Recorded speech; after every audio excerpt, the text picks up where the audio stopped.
Oh, Ava is in the attendee. So I see. I'm going to promote Ava. Here we go. All Perfect. right. This is magical. I've never done it before. All right. So here, glad Ava could join us. I'm going to make you a co-host.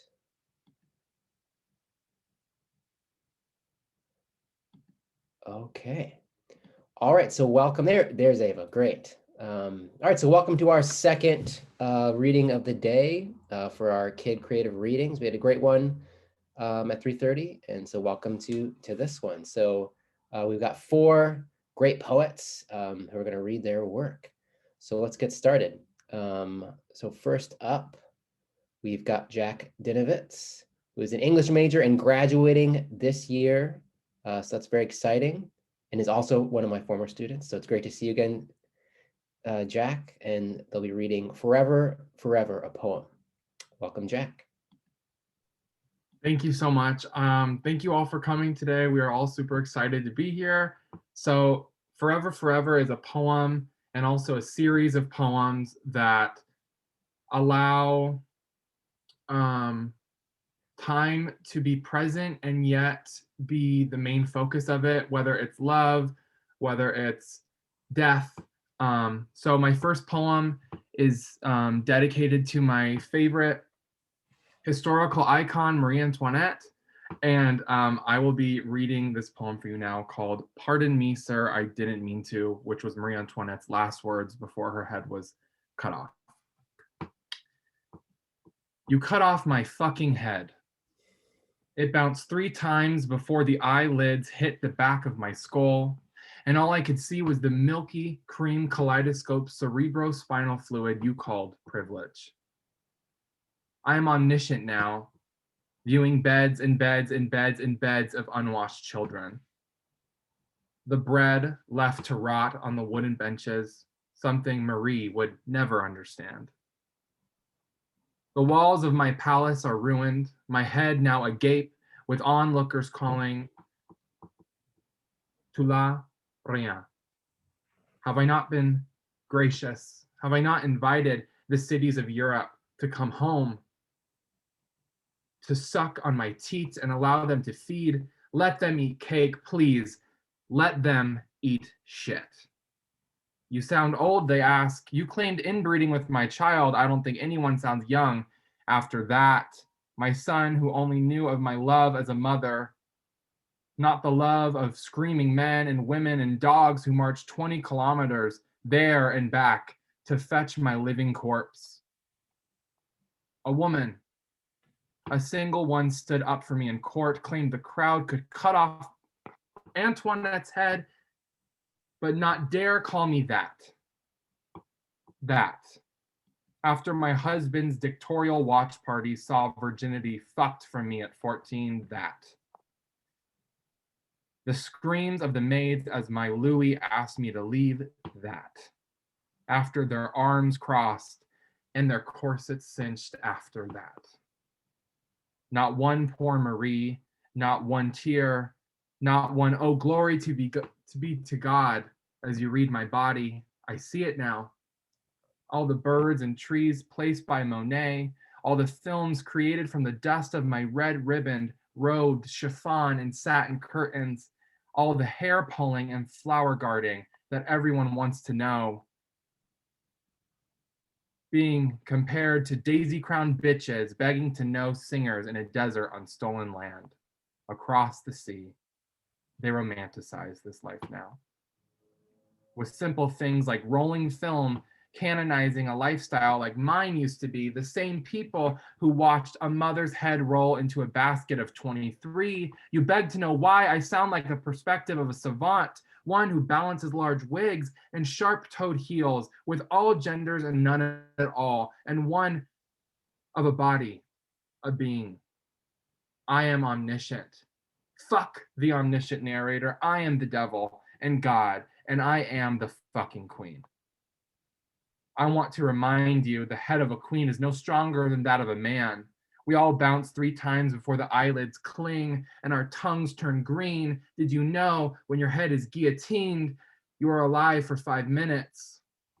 You watch the countless other bodies fall into the streets and eye the other heads around you. Don't open the basket, they would say, because if you looked inside, you would see the heads of mothers gasping to say something.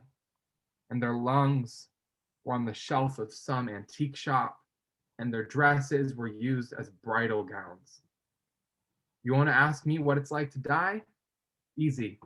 You should try it sometime, but only when you're able to and your life is past 84 and your hands in the arms of a lover and they kiss you. I want that more than anything. But my minute's at 4:30 and the dark light of the basket cover is now a warm welcome. My son came soon after. Killed and starved from an orphanage bastard. I never wanted to be queen. I never wanted to be queen. I never wanted to gaze at the dying and be put on display. That's why we are blamed for chivalry, for the bodies of our female ancestors, for the bodies of women born into different bodies. Marie Antoinette was here. XOXO Marie.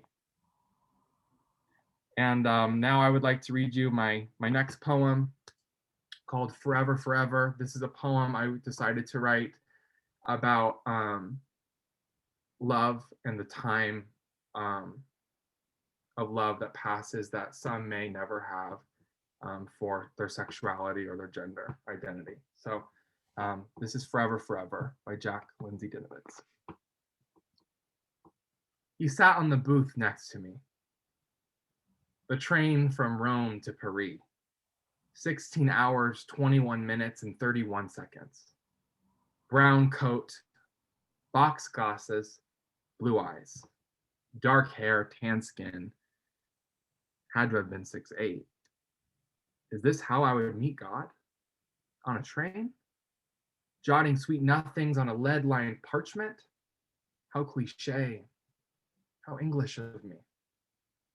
I imagine us together, blue moon playing in Tuscany. Yes, men dance together there.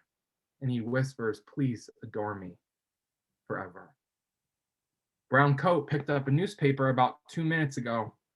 13 hours, 12 minutes, and 12 seconds. He walked by me. Were pants like that allowed on trains like this? You know, the ones that show God? Tight green and high risen, showing thick nuances of a man. Is it sacrilegious to stare? I shall write him something. Yes. Something brown, like his coat, and blue, like his eyes, and green, yes. Like the forest where I ran through flowers last summer in Spain. Yes, this godly green must be written. Voltaire echoes as he gripped my hands just above the zipper, fingers placed on the edge of my God. He presses slightly into my neck. Bello, I whisper. Rêve de moi ce soir et toujours. Shall Paris and Italy go to war, playing with their gods for life? It's Edith Piaf now. We are walking in Paris, his hand in my back pocket, the Eiffel Tower raised with night lights. Did you know that the Eiffel Tower was never supposed to be? And yet it stands here before us. 5 hours, 3 minutes, and 10 seconds. He's staring out the window to the fields, neck the size of Apollo, jaw the shape of a discus, ears like that of Hyacinth. 5 hours, 3 minutes. He's asleep now, and I mustn't stare. I wonder if God cried when he made him. Or rather, he was God. Tears pulling from their face as they put their fingers into sandstone and sculpted the most beautiful creature on this planet. I must not stare because I'm beginning to cry now. If we meet in another life, maybe we would be good friends. Run from Italy to Paris by foot so it would last longer. But if my forever with you only lasts these few hours, I shall tell forever, forever I loved him. Do you think death waits for people like us? Do you think death waits for people like us? the ones who never had a life worth dying for. Your bare chest against my cheek, arms around your waist as we watch this train ride together, and I've fallen so madly in love with you, I can taste you. Brown, blue, and green under the lamplight. 59 seconds. His bag is leather, and he pulled it from under his seat. He walked out from the train cabin. I'm afraid I dozed, and he walked from me, and papers, all of his papers together, but my book is opened across from me on his desk with unknown handwriting. Ci siamo in molta itra, grazie. When I dozed, he must have read my notes, finishing my sentences. 12 seconds, I walked from the doors to my left from Paris. 11 seconds, his eyes widen. 10 seconds, my ears chill. 9 seconds, my heart lifts from me. 8 seconds, I pull forward. 7 seconds, I drop it. 6 seconds, a hand grabs it. 5 seconds, l'uno amor. 4 seconds, I look up. 3 seconds, the hand upon my cheek. 2 seconds, it does what? Wait for us. Thank you so much. That was wonderful, Jack. That was great. All right. So, and just a reminder, if you have questions, you can type them in the Q&A here. So if you have questions when the people are reading, you can type them in and I'll ask them at the end. So, yeah.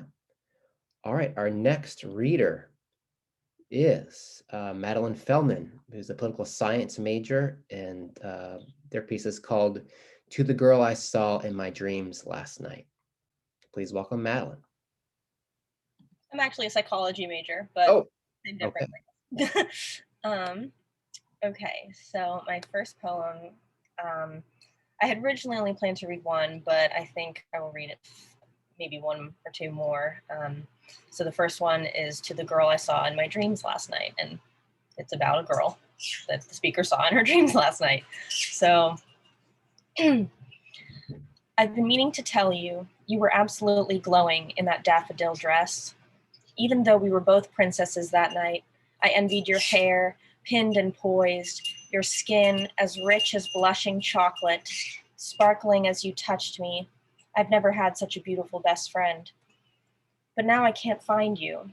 You must have dropped my hand, running through the Champagne Hotel, the ghost town fairgrounds, across knee-scraping pavement and rosy serendipity. We were so young so suddenly. I've been searching for your metallic eyes, your electric fingertips, because how could something, someone, whose love brought me to my knees, exist only in sleep? How could a figment of my unconscious break my heart so spectacularly?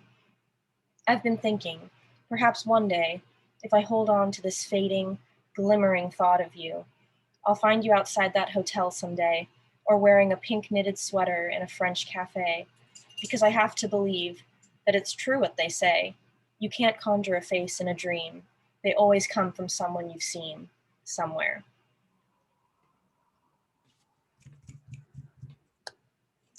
Okay, thank you. My second one, here, one moment. I'm in my sister's room and she has a bird and he's being noisy. So I'm just gonna go put him away for a second so I can read my other one without feeling distracted. So one moment. A bird technical difficulty. We've all been there.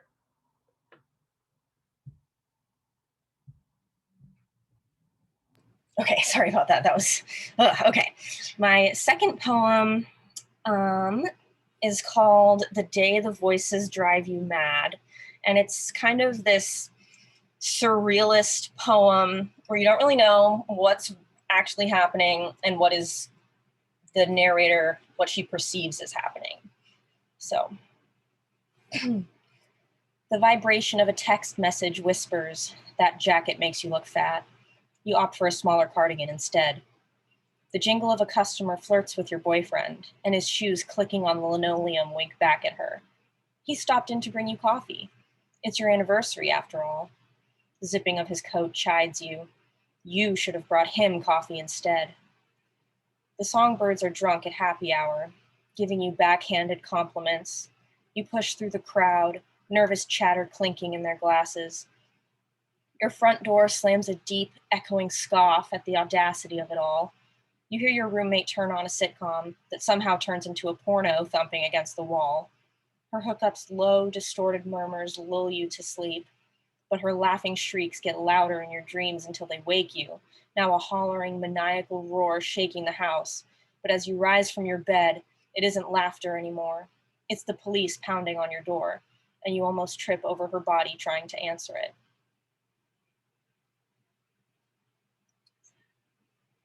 And then I have one more that I had ready. Let's see.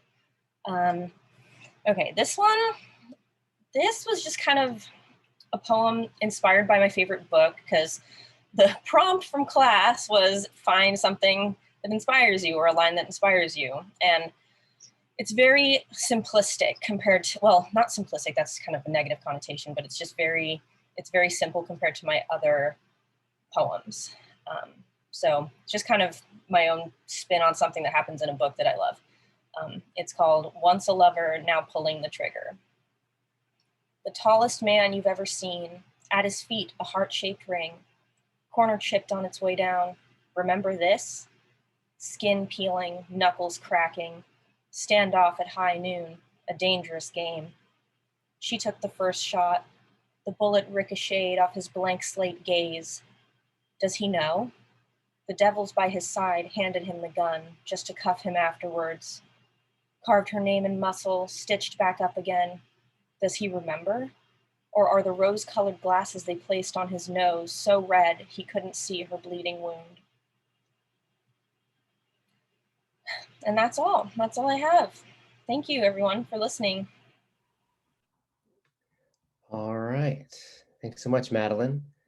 Our next reader is Ava Blake, who will be reading pieces called I'm Not Sorry, I'm Sick, and the King Declares Zugzwng. Please welcome Ava Blake. I'm not sorry I'm sick, I'm sorry my ma saw me like this. In the fog, a statue of a hero glows, almost alive. He may be brave, but I am not. Standing outside most see a picket fence for me barbed wire. Insomnia is already choking me. I can't handle cut stinging when I shower. Outside the garden, stared down by a concrete man. My parents know him better. He guards their house long after hours. My hands went numb, but I can see them shake. In my dreams, I went in the house I thought it felt I had. Did I? Standing drenched in sweat, I've been fixed here. The Christmas lights are jumping to come get me, vomit slithering up my throat. My ma saw me through the window, with bloody nose, lines so straight they could kill me.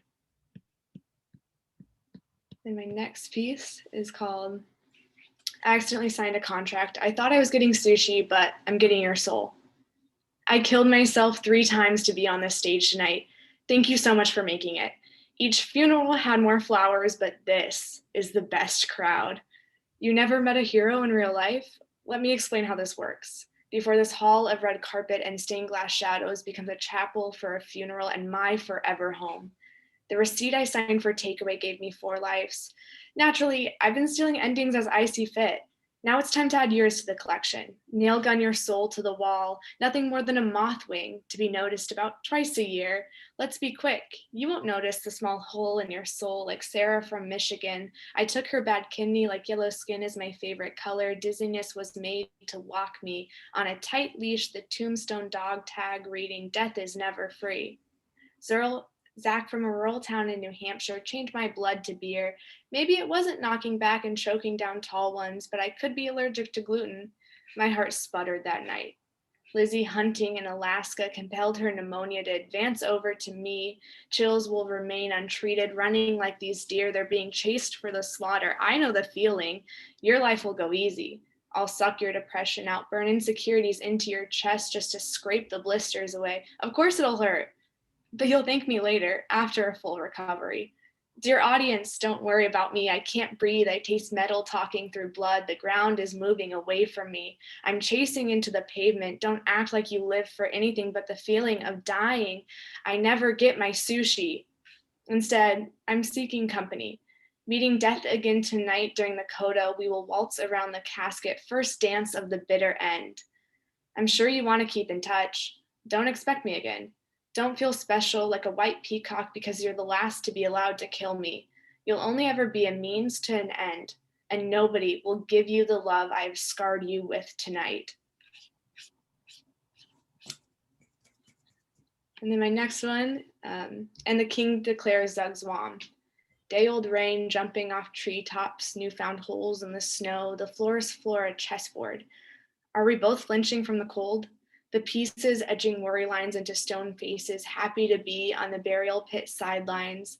After our opening moves, the trees start leaning in to eavesdrop. Spectators, wind whistling through branches, it's a taunt. Sound being absorbed just to be thrown at us. Shapeshift into paper cuts mixing with snow running into my clothes. Are stone people immune to blue lips? Two ponds between us forming the shape of a pond. That can't be our reflection. Get me a mirror. I take a dead man step to the right, white socks camouflaging into snow as the fabric becomes encased by frost. There's one weak link left, pond pawing at me, claws out from a black veil, transforming into death on the square next to mine. Trees hum, who will be the last to leave these woods? Will it matter? Kings aren't allowed to join the tombs. After the bitter end grips my hand and pulls me close like I am the only one who has ever been doomed before. I'll stay with you until... And then my last piece, this will be the night Moscow dies. Don't let me die too.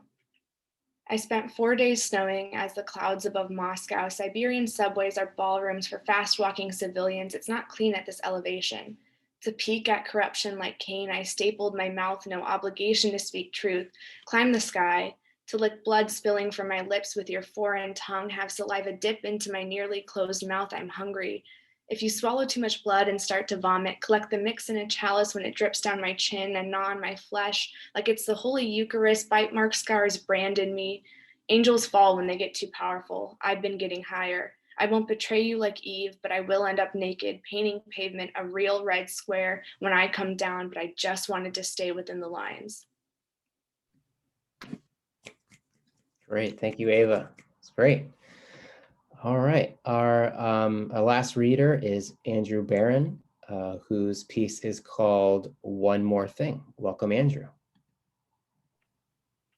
Hello. Jesus. Hello, I'm Andrew. Shoot, hopefully my internet isn't a little crap right now. My piece is called One More Thing. I will be reading 4 poems. And one more thing is basically, I always have something to say. One more thing, but I'm trying to learn to cut off one. I should cut off a poem, but these are 4 that I really love. So here goes nothing. One more thing. Like wildflowers in a misplaced field, not dandelion, but white and golden and green lilac under sunlight, and runny yolk in between sagebrush. Like a body decomposing at river's edge, lithe and chipped, boils rippling down spine bridge. A willow can't shade their jaggedness, nor the worms or roots creeping this way and that. Like having sex when walls collapse and broad ribs mend inward, whisper open. In the dark, mouth listens. A good life will make our bodies icons, plaster our bones into wallpaper. Windows break open, carpet catches fire, our toes crumble into ash, hair matted into the earth, sparking. We leave behind a stove untouched, where warm cherry pie pulses in our wake, like taking in a breath of wind on a summer's day, in the same way your tongue flicks against the roof of my mouth, like a map to bring you back into my bed, like kissing your knuckles, and the heart line splitting like forked lightning across your palms, my lips taking form as cartographer for your sex, like attempting lobotomy, with my hands use vodka-soaked bandana as anesthetic, bite down, mallet needle into your eye socket, pierce muscle, nerve endings flare, induce seizure, make you believe, watch you struggle, gagged and bound, stopping to watch you bleed away from here, whisper, remember me, remember me. like one grand moment across the night sky, a shower of constellations, iron-pressed stones molten somewhere far off, breaking, blowing, burning their own secret history light years away. Like ribs rupturing across pavement, and you're still holding onto my hand, windshield fragments lining the wrinkles of our knuckles, sunlight too bright, like crawling out from womb. Remember? I could kiss away your pain, in between limb pieces, lick away the blood, make you clean, become mother, lover, brother. Like forgetting my charger on the floor of your bedroom, beneath your bed, where the headboard used to knock, knock, knock.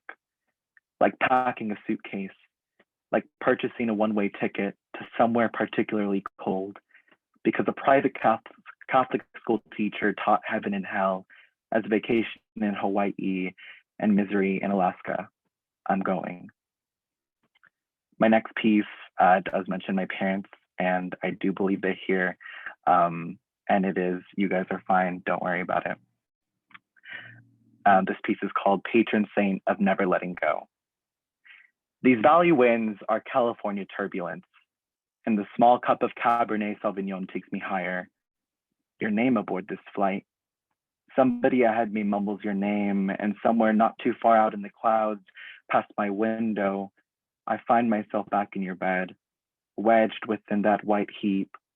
I trace my forefinger along the swoop of your nose, mouth your name over and over till our teeth click together when you're working your lips, sliding your tongue, memorizing ridges, grazing enamel, rushing down the center aisle of the plane to shove my shaky hand past my waistband. My God, I feel so free early in the morning, finding my way back into your bed sheets. Let you touch the soft spot and carry me to sleep, forgetting to exhale, afraid you'll excavate my lungs, crack my ribs until fracture and cradle soft muscle, never letting me go. I slump back into my seat and watch the plane barrel against your shoulders, hoping you looked up at the blue and saw the reflection of my eyes from the window panes to the sky. I follow the sound of seatbelt clicks. Up so high, something about metal grazing my zipper. Your hands were just as cold. Lock my nail beds into leather armrests. The tarmac reminds your fingers making home inside me. My parents are now 40-somethings, reeling through highways, waiting to cradle me in their arms. Crazed firstborn coming home. This homecoming isn't sweet. I feel so alone. I keep your bony fingers inside my head, make them friends. Memory isn't enough. I rest my head against the passenger window of my father's car, and I watch your smile spell pain nestled in the green of the hills. The next piece is a bit theatrical, so indulge me while I get a bit into it. Dead lovers, expect me dialing drunk. Things fall apart when my texts go unread. My calls aren't answered when I need you. The thing is, I know you're waiting on the other side thinking of picking up. And we've gone 2 weeks without any contact, staring down at your hoodie. The last time we said goodbye was at 5 last Friday. Sitting at the foot of my bed with a bottle of 2016 Red, a blur of light emerges from my phone. Your caller ID doesn't appear, and fuck, I'm afraid to be so lonely tonight. Sometimes I ache for your arms in my room. My ears call out for the brush of your lips. I'll ring your dial tone again and wait for the lull of your voice, even if you don't pick up. I'll stick my hand down my pants, rolling my head back at your voicemail box. It's torturous without you in bed. And I know we're kids, but your hands make me more happy than not. I still wait, even after 17 days go by, expecting your call to come when it won't. Have I come to savor the empty pit? Love at the cost of blank conversation?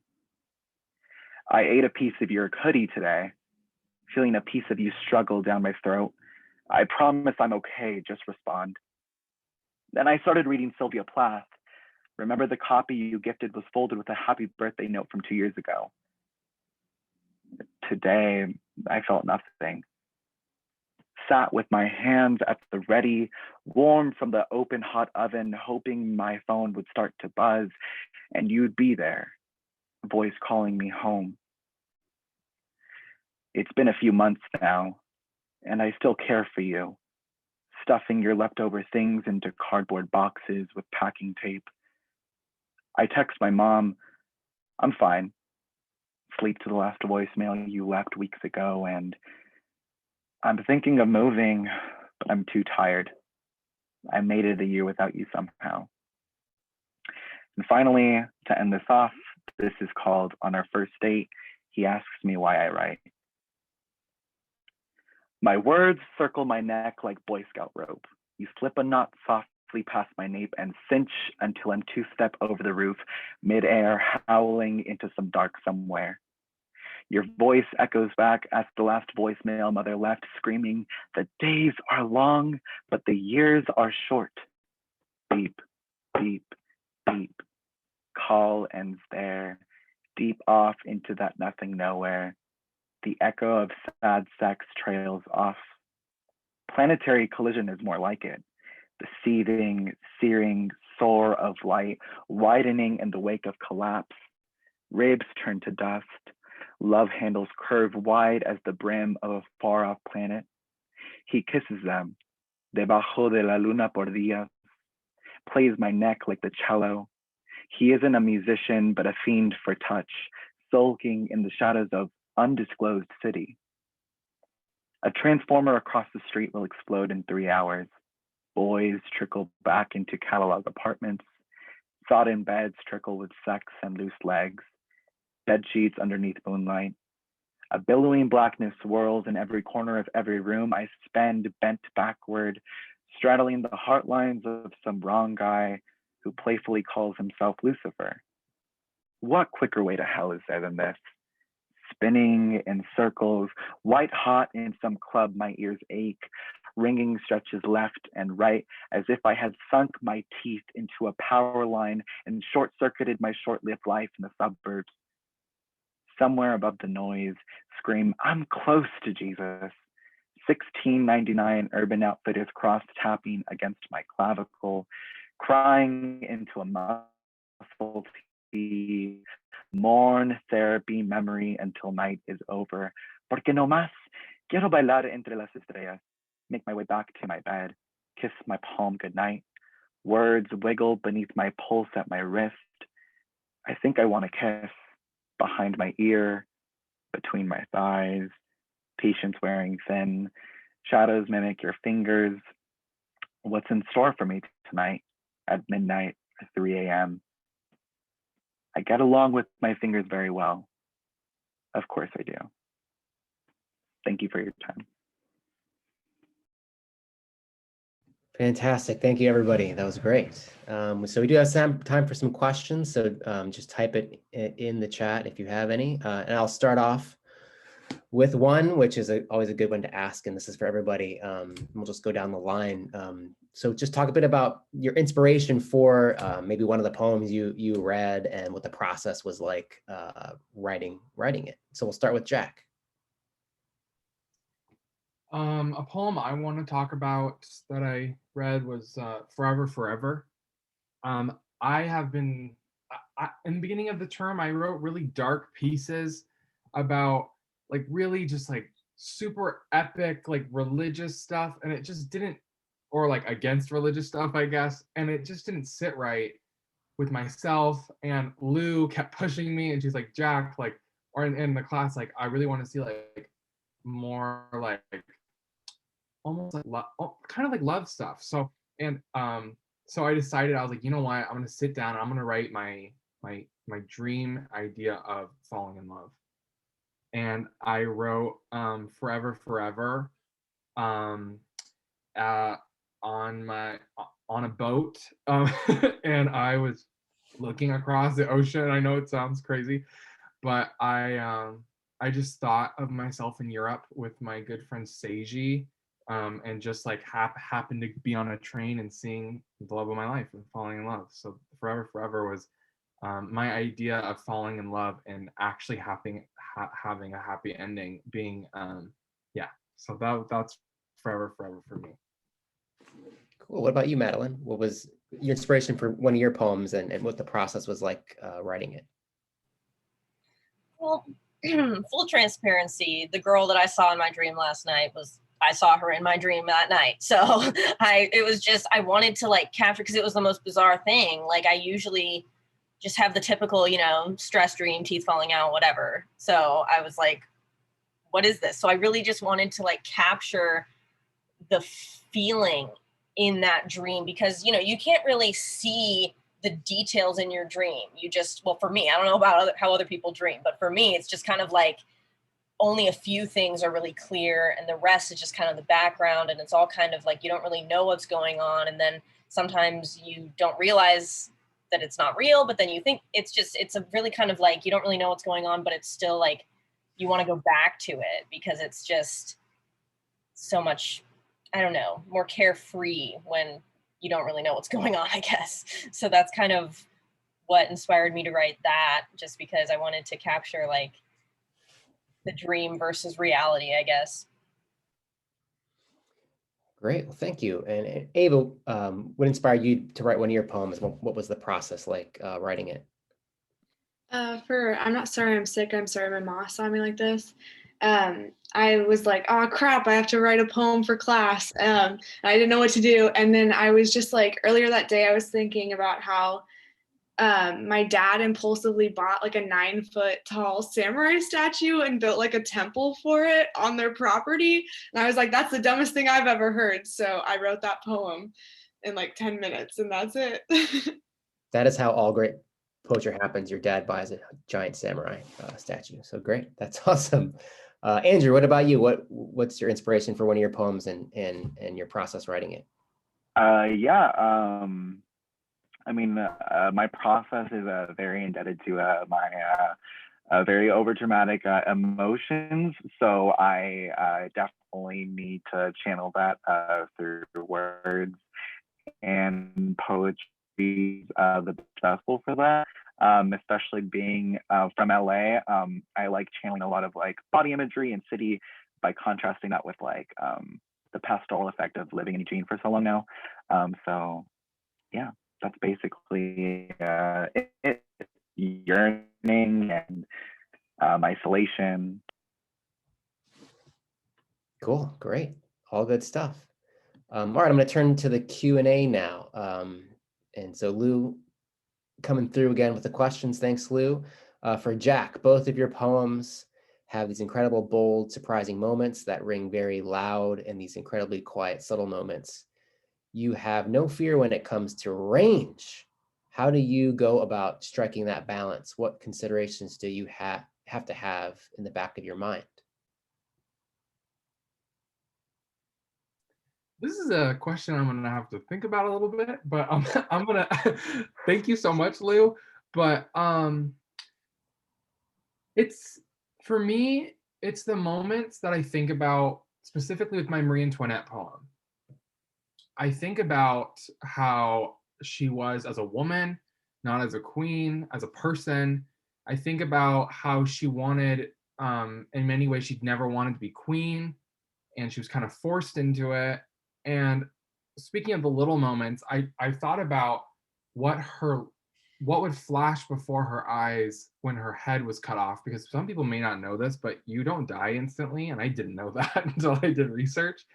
But people would like open the baskets and see like people saying something like all the time, which is so creepy. I'm so sorry to put that image in your brains, but I think of Marie Antoinette in that moment, and I think like she probably to hold her son and probably to actually be in love. And these were the moments that I find with my synesthesia specifically, finding words that kind of connect with like the colors of how I imagine her brain would be in that moment. It's definitely a process, but I find that with my poetry that I like combining that longingness that my characters want in life, especially towards the end. And yeah, so that's where that to answer your question though. There you go. Thanks, Jack.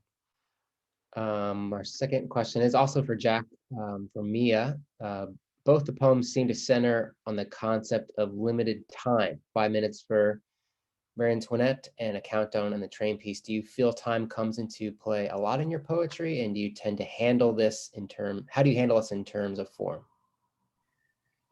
Yeah, I would say time comes into place pretty regularly in my poetry. It's definitely, I definitely have a deep fear of time in a sense of like aging. I always have. I think everyone does deep down in a way. But time definitely comes into play within my poetry, Mia. Also, great question. And in terms of form, I really like playing with form. So you're gonna see one of my poems be completely like on one side of the page and another poem with like images and pictures put throughout it. So it depends specifically with time. I think it's what they're longing for, whether that's romance and Forever Forever, which was split up kind of like side by side. Marie Antoinette was more stream of consciousness, so it was more thicker. So I think it depends on what they're longing for and what time, how time comes into play. But I definitely play with time a lot in my poetry. Great, thank you, Jack. This one is for Madeline by Lou. I noticed parts of your poems worked to build a world either entirely in dream or heavily influenced by non-reality. What appeals to you about that surreal space? What can it do that realism cannot? Well, Lou, I could give you the therapist answer, or I could give you the more writing answer, because escapism is a thing.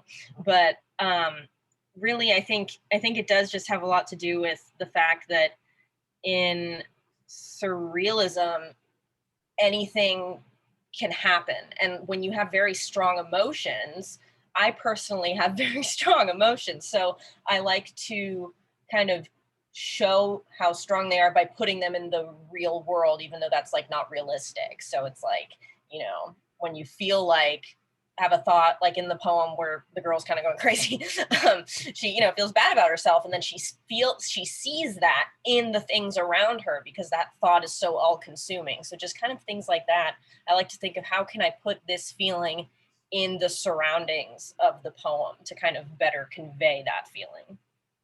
So that's my answer. Great, good enough, thanks. Next question is also for Madeline by Mia. Your work seems to incorporate and give voice to a wide scope of emotions. Could you talk a little bit about how you approach your poetry with this kind of vulnerability? What draws you into poems like these? I think this is hard to put into words, I guess, because I really, there's a whole like, oh, only write what you know, but then other people are like, no, that's stupid, write whatever. So I think for me,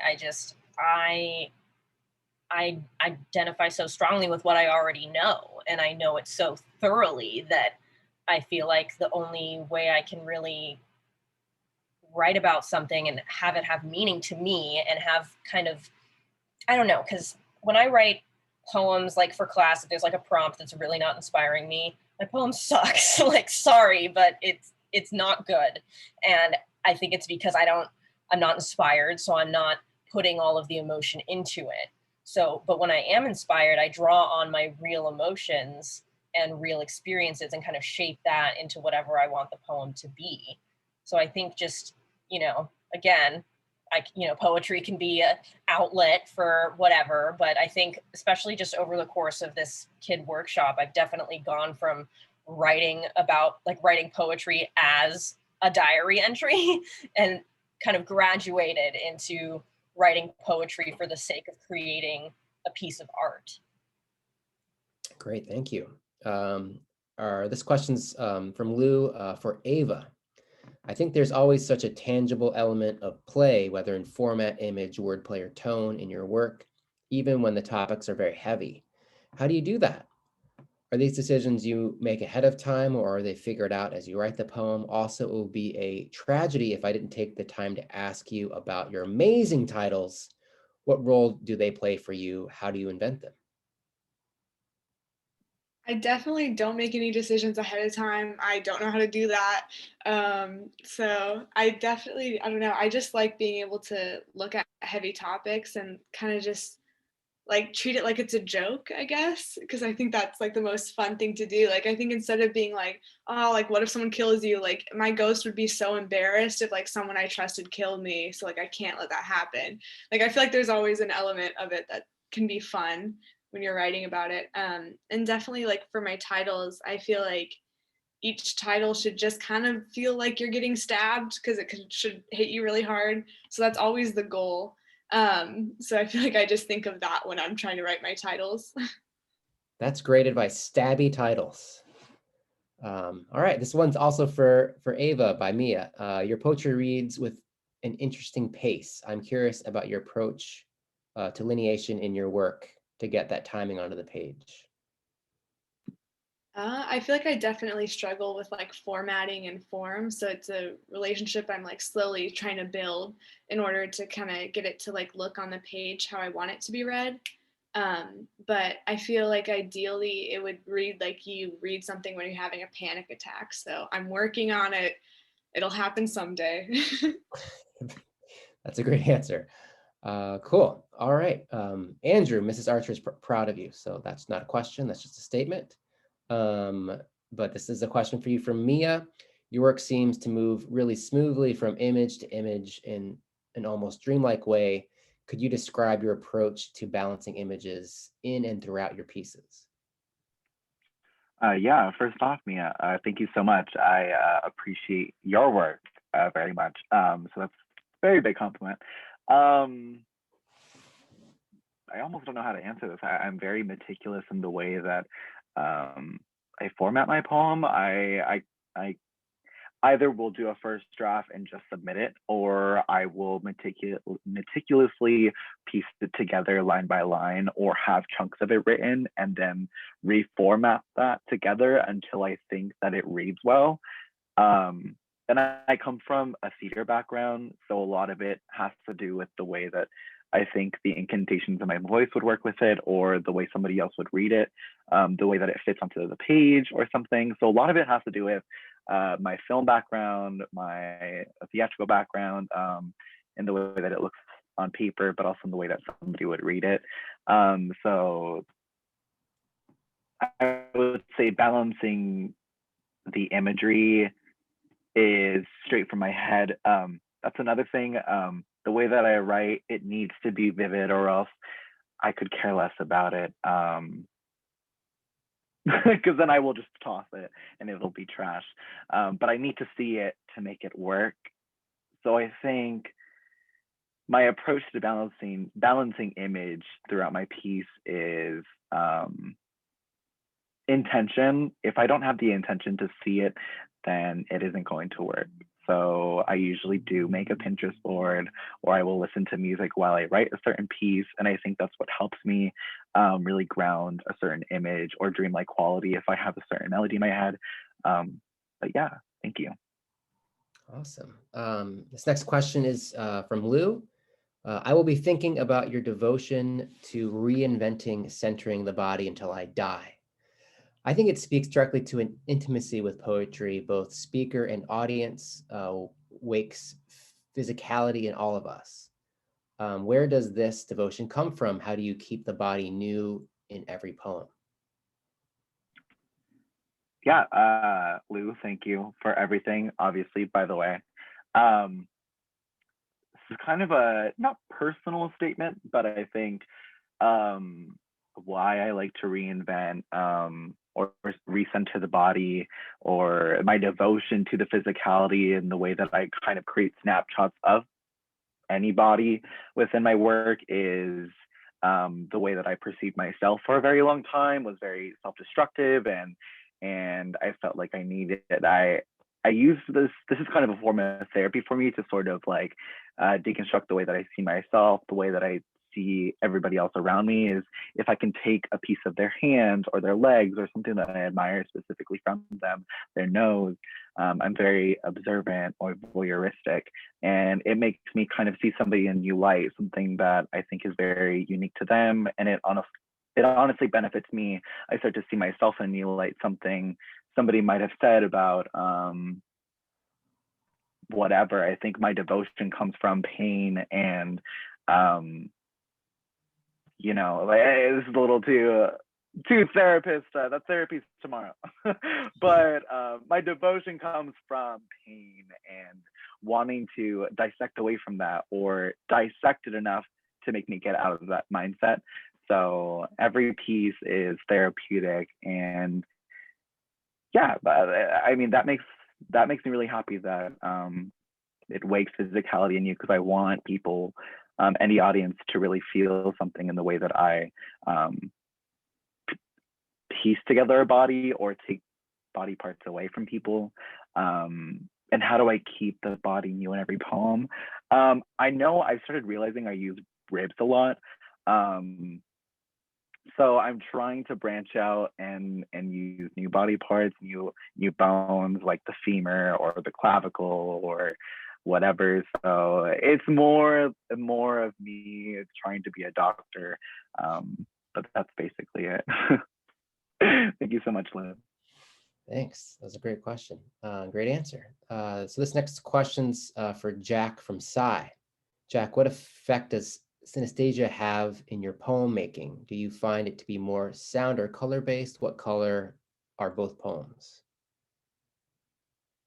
That is such an amazing question. Synesthesia is a huge part of my poetry. I also like filmmaking, writing novels and stuff. I love creativity. And the aspect of color and like audio wise, I definitely get a lot of rushes of emotion. It's almost like adrenaline when I'm writing a poem, because I get a lot of for example, The Swing, the famous painting The Swing, I got from Marie Antoinette poem, from my Marie Antoinette poem. So my Marie Antoinette poem specifically is pink and green and gold. And for my other poem, I wrote this line in my sleep. Like I woke up and I heard it, and it was like beaming blue iris of golden green. Like, and I wrote my love poem the next day on the boat. So I feel like it's a combination of sounds and colors, and yeah. And I guess the color of that poem would be the colors I mentioned in it: gold, blue, brown, and yeah. Thank you so much, Sai. All right. Our last question is from an anonymous attendee. And it's for Andrew. Andrew, do you usually include Spanish in your writing? What inspires that? Yeah. Hello, anonymous attendee. That's a good question. I am a Mexican American poet. So I honestly, this is probably the first poem that I've allowed like an audience to read that does include like 3 lines of Spanish. But I do have quite a few poems that I have included Spanglish, I would say. I'm not fluent. I would say I understand more than I can speak. But I grew up speaking it, and I kind of drifted away, and then I took it more seriously in college in my first year. But what really inspires adding Spanish in writing is there's only so like certain phrases that really make sense in Spanish, and they honestly do filter through my head, and I'm like, wow, like this is non-transferable in English. Like I can't like rewrite it, so I will make it fit into the poem in the way that I want it to. And I think it flows, and I hope it flows. But like many other languages, there's only certain phrases that really do work in that language. I think especially Spanish, where I'm like, this can't be translated, and it needs to be exactly what it is. So that's really what inspires it, is just knowing that there are certain phrases that I have in my head that I can't I can't make it into English. It can only be read in Spanish, and I hope it's easy enough or easy enough for somebody to get through on the first round. But yeah, I love Spanish, and I don't think I could ever write fully in Spanish, but I love adding when I can and when I feel that it's natural. So thank you, Anonymous. All right, I think that's it for our questions. So yeah, this has been a wonderful reading, and it's great to hear all your voices and all your poems throughout the year. So yeah, let's give it some jazz hands to our, I guess, no, I'm the only one doing that. I'm going to give you jazz hands and congratulate you on your fantastic reading. And it's been wonderful. Have a great rest of your evening, and see you next week. Thank you, Professor Trapp. Yep, no problem.